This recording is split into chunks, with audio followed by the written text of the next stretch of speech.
Muraho, iyi ni Movie Recap. Uyu munsi ngiye kubabwira inkuru ya filime yitwa Passengers. Mu Kinyarwanda, abagenzi. Mu ntangiriro ya filime, tubona icyogajuru kinini kandi cyiza cyane cyogoga ikirere. Mu cyogajuru imbere, nta muntu n'umwe ugaragara. Mu mwanya w'abapilote na ekipi ikwiye gukontorora barenga 258 nta muntu urimo. Mu mwanya w'abagenzi naho barenga 5000 nta muntu uhari.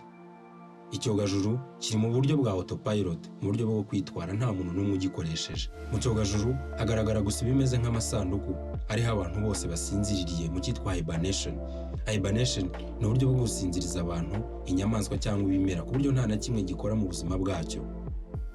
Uko icyogajuru kigenda mu kirere gikubitana n'ibuye maze rirakizahaza, kirakata gato cyongera kwikuta ku rundi rubuye runini rutuma habaho utubazo muri system.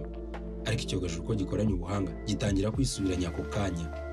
Uko kisubiranya, kamwe mu gasanduku karafunguka maze umusore witwa Jimmy arakanguka. Akangutse, system iri mu gasanduku imubwira yuko amaze imyaka 120 asinziriye kandi agifite amezi ane yo kugenda kugira ngo bagere ku mubumbe bagiyeho witwa Homestead 2. Jimmy yishimira kuba akangutse, ariko agira amatsiko yo kuba ari we wenyine ugaragara mu cyogajuru kandi bamubwiye ko hari abagenzi barenga 5000. Jimmy ava mu gasanduku ke atangira kuzenguruka ngo arebe ko hari undi muntu bahura. Uko azenguruka agera mu cyumba cyateganyirijwe kwigiramo nk'ishuri, ariko mu ishuri naho higishwa mu buryo bwa virtual reality aho ushobora kubona hologramme zivuga ariko utakoraho. Atangira kubaza impamvu ari we wenyine ukanuye, ariko hologramme igakomeza imubwira yuko bagiye ku mubumbe witwa Homestead 2 kuko isi ituweho n'abantu benshi bayangiza kandi nta buzima bugihari. Uko akomeza kubaza, system imubwira kugumana ikibazo cye akazakibaza bageze iyo bajya. Abonye ko itamusubiza, atangira kuzenguruka mu cyogajuru hose ngo arebe ko hari umuntu bahura maze akamusobanurira. Uko Jimmy azenguruka akomeza kwisanga ari wenyine, maze aza kugerageza kurunguruka nubwo atari kubasha kwinjira. Abona aho abapilote bakabaye bari nta muntu n'umwe urimo. Akomeza kugira ubwoba, azenguruka icyogajuru cyose ariko ntiyagira umuntu bahura. Maze kubw'amahirwe aza kwisanga mu hameze nka kantine cyangwa bar. Abonayo umusore muto maze aramwegera ngo baganire, amwaka icyo kunywa, ariko ahindukiye abona nawe si umusore ahubwo ni robo rikoze ribasha kuvuga gusa rigaragara nk'umuntu. Baraganira, atangira kuribaza amakuru nuko ibyo muri icyo cyogajuru bikora, maze robo naryo rikamuganiriza ariko rikamubwira ko agomba gukurikirana system nta buryo bushoboka na buto ashobora kuyihindura. Jimmy ntago yumvaga uburyo ashobora kuba ari we wenyine ukanuye mu cyogajuru. Ibi byateye ubwoba Jimmy cyane maze arirukanka ajya gushaka ikintu icyo ari cyo cyose cyatuma asubira mu kapodi ke akaba asinziriye nk'abandi kuko bitabaye ibyo yazapfa vuba. Bimaze kumurambira, asohoka mu gasanduku ke yerekeza muri kantine gushaka icyo yarya ko yaratangiye gusonza. Kubw'amahirwe make asanga yemerewe kurya gusa indyo ziciriritse kuko ibiryo byiza byari bizihishiwe abantu ba VIP kandi siyo classe yari arimo. Agerageza ku biryo bitandukanye maze ku mahirwe aza kugwa ku byo yemerewe atangira kurya. Yabaye inshuti na ya robo, batangira kujya baganira umunsi ku munsi akayisura.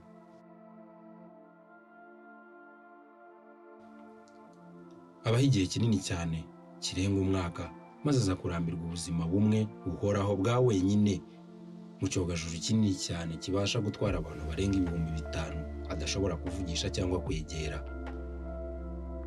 Umunsi umwe yicaye anyura ku gasanduku karimo umukobwa mwiza witwaga Aurora, maze afata impapuro ze zivuga ku buzima bwe arazisoma, atwarwa cyane n'ubuzima bw'uyu mukobwa. Nyuma gato aza kugaragara afasha agasanduku nk'ugahobereye bigaragara ko yatwawe cyane, yumva amajwi ya interview yakozwe uyu mukobwa aza kuzamuka. Jimmy aramaramaza maze aza ku gasanduku ka wa mukobwa aramufungura. Aurora akangutse abona Jimmy amuha ikaze mu cyogajuru amubwira ko ari bo bonyine babiri bakanuye. Aurora yibaza impamvu ari bo bakanuye gusa biramuyobera. Jimmy ntiyatinda ajya kumwereka restaurant.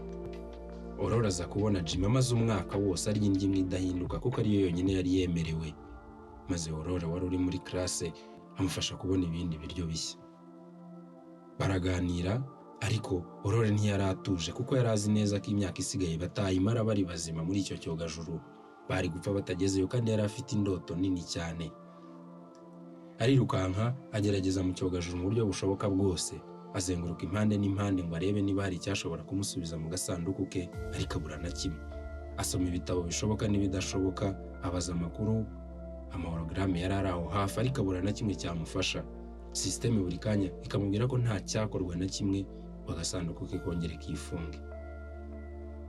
Aurore amaze kurambirwa agaruka kureba Jimmy. Jimmy aramufata amujyana ahantu hari ibisarubeti byo kugenda muri espace ushobora kwambara ugasohoka mu cyogajuru maze ukagenda mu kirere uhagaze ku maguru gusa utembera mu mwuka. Jimmy amwambika igisarubeti nawe yambara ikindi maze barasohoka bajya kureba hanze. Mbega ukuntu byari byiza, barasohoka baratembera. Nyuma y'akanya barinjira. Bakinjira barahoberana ndetse barasomana, barasohokana ndetse banasangira nk'abakundana.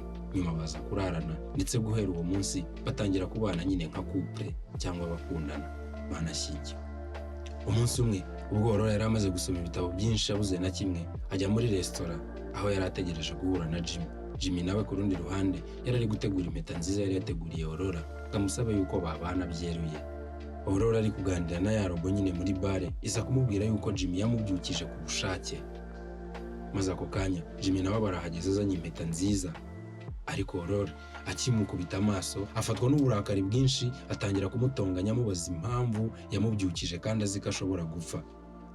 Amubwira yuko inzozi ze zose zizapfa kubera we kandi aricyo cyamuzanye muri icyo cyogajuru kugira ngo gusa agere aho agiye yongere yigarukire. Jimmy amusaba imbabazi ariko Aurore ntiyabyumva. Umujinya n'uburakari biramwica ndetse yanga kumuvugisha. Umunsi ukurikiyeho wibuka n'indi minsi myinshi Aurore yanga kumuvugisha. Uko iminsi ishira niko icyogajuru cyagendaga cyangirika kurushaho, maze umunsi umwe Aurore na Jimmy bumva undi muntu wa gatatu ubyutse, umwe mu bapilote witwaga Mankusa. Mankusa abyutse bose bagenda bamusanga ngo bamubaze ibiri kuba. Aurore ahita amubaza uburyo ashobora kumusubiza mu gasanduku ke kugira ngo yongere asinzire iyo myaka 90 n'indi yari isigaye. Ariko Mankusa ababwira ko nta kintu na kimwe yakora kuko atumvaga n'impamvu yatumye agasanduku kifungura. Gusa bamubwira ko hari ibintu byinshi byagiye byangirika ku cyogajuru kandi bikomeza kuba buri kanya uko bakomeza urugendo. Mankusa akoresheje urufunguzo yari afite yinjira mu cyumba kimwe cya controle, maze aza kubona yuko mu myaka 2 yashize hari ikibuye kinini cyakubise icyogajuru bikaba byaratumye cyangirika muri sisiteme. Mankusa atarabasha kubikemura atangira kuruka amaraso apfa mu maso yabo bamureba. Hanyuma Aurore akomeza gukoresha Aurore na Jimmy bakomeza gukoresha ubushobozi yabasigiye. Baza kubonaho ikibazo kiba, baza kubona yuko imwe muri ventilateri zagombaga gukonjesha sisiteme yangiritse ikaba iri kurekura umuriro. Ibi bikaba biri gutuma sisiteme idatekereza neza ngo ikore ibyo ikwiye gukora. Bagerageza kuyikonjesha muri sisiteme biranga, bafungura ibindi byumba byinshi byagombaga kuyifasha gukonja biranga. Maze nyuma Jimmy ahitamo kujya kubikora mu buryo gakondo, agasohoka hanze akajya kuyikonjesha aturutse inyuma. Iki cyari igitekerezo kibi, ariko kuva nta mahitamo bari basigaranye bagombaga gutabara imbaga nyamwinshi yindi iri mu cyogajuru nabo batiretse. Aurore aramurwanya ariko nyuma aza kumureka. Jimmy yambara cya gisarubeti cyemerera umuntu kugenda mu kirere, yambara neza maze arasohoka. Ageze hanze ashaka aho ya ventilateri iri, arayibona, arayikonjesha ndetse binagenda neza. Icyogajuru gitangira gukonja koko, sisiteme isubira ku murongo, itangira kwisubiranya. Ariko bitararangira ikibatsi cy'umuriro wari uri kuzimwa ukubitana Jimmy, wangiza igisarubeti cye maze atangira guturuka bidasanzwe. Aurore wari uri kubirebera aho ngaho adatindikanyije nawe ahita yambara igisarubeti cye, asohoka yiruka akurikira Jimmy aramugarura.